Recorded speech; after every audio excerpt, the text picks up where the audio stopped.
Assalamu alaikum wa rahmatullahi wa barakatuh. My brothers and sisters, the last time I was live on Instagram, there were a few people asking questions, and some of those questions were very, very concerning. They were really questions of great concern. People were asking, are you allowed to be intimate with your spouse during the fast?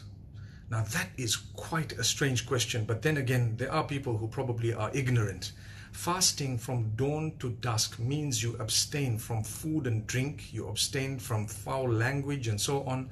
You also abstain from sexual intercourse and, sexual intimacy with your spouse during the daylight hours.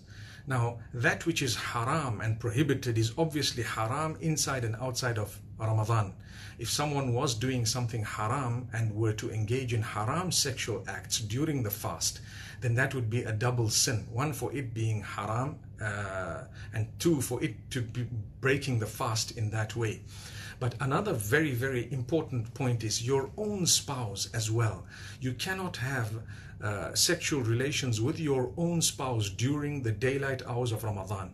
At night, it is permissible. The Quran expressly mentions the night and says that it is permissible. So it's not like you have to stay away from your spouse for the entire month, but rather in the night when you're allowed to eat and drink, then you're also allowed to engage in sexual relations with your spouse.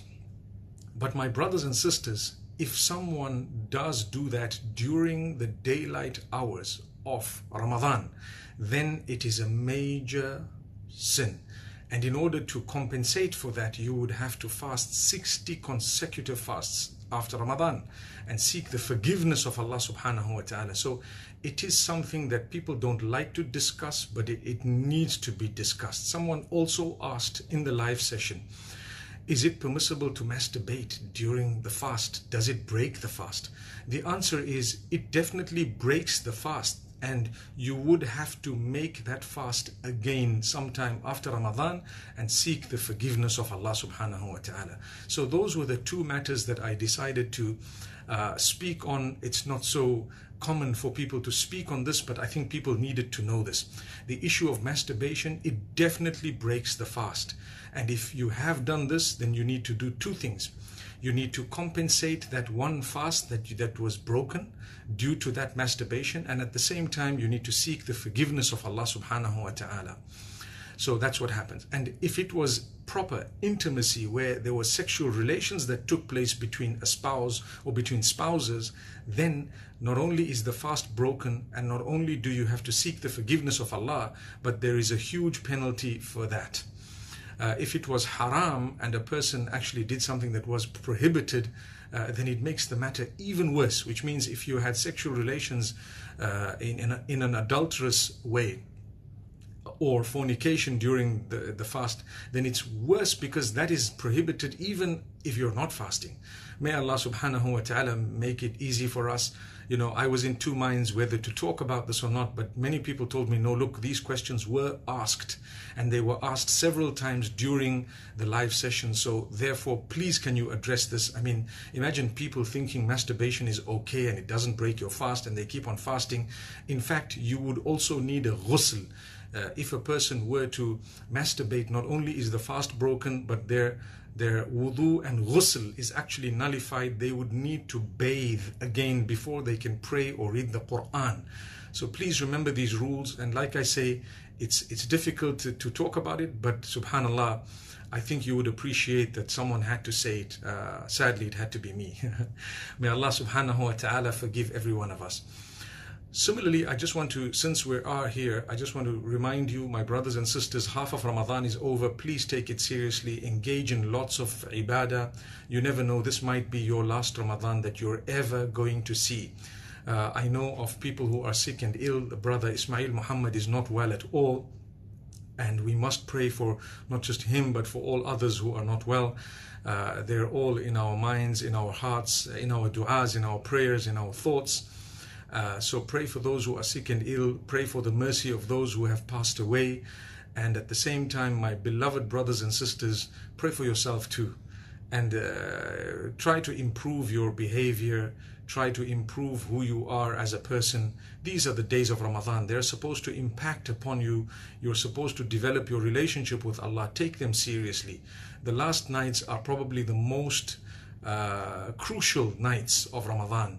So if you are wasting them, you would have wasted such blessed moments. May Allah subhanahu wa ta'ala grant us all goodness and ease. Similarly, when it comes to the last of the odd nights of Ramadan, Laylatul Qadr, which is the night of decree, where the decree is written by Allah subhanahu wa ta'ala for the coming year, that is called Al-Qadr or Taqdeer. It's all connected to the same root. The night of decree, it shows and depicts the majesty of Allah subhanahu wa ta'ala. Make a lot of dua and engage in some form of extra act of worship, even if it is just dua. A lot of us are very lazy when it comes to Taraweeh, when it comes to extra dua, extra tilawa and recitation of the Quran, supplication. Please don't be lazy. These are not days to be lazy. We must make sure that we have done the best that we can and at least seek the forgiveness of Allah. So a question arises, what is the best supplication I could make? The best supplication you could make is to seek for the forgiveness of Allah subhanahu wa ta'ala. Seek the forgiveness by saying, Allahumma innaka afuwun tuhibbul afwa fa'fu anni. Oh Allah, you are most forgiving, you love to forgive, so forgive me. Some might add to it, Allahumma innaka afuwun kareemun rahimun tuhibbul afwa fa'fu anni. It's okay to add that, because that is, those are different names and qualities of Allah subhanahu wa ta'ala. So you may ask Allah in that particular way. It's a very good dua, and that goes to show that achieving forgiveness is by far one of the most important things that we, or blessings that we can achieve of Allah subhanahu wa ta'ala, forgiveness. So I ask Allah subhanahu wa ta'ala to forgive every one of us, and to make us from those who are not lazy during these days. A few more days remaining, inshallah. Be strong, keep going, and before you know it, Ramadan will be over. Don't spend the time in a way that you regret. I pray that Allah subhanahu wa ta'ala forgive every one of us, and truly we can all achieve that forgiveness from Ramadan that we are supposed to be achieving.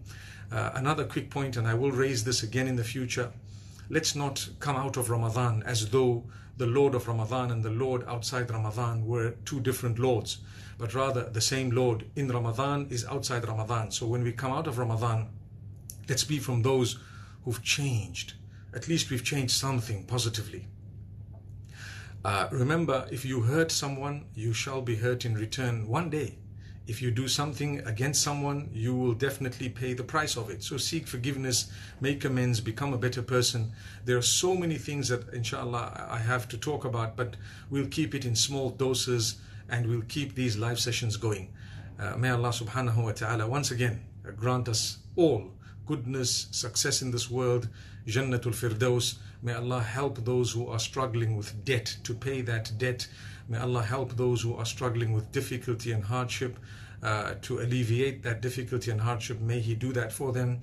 Those who are struggling to find spouses to get married, may Allah grant you spouses who will be the coolness of your eyes.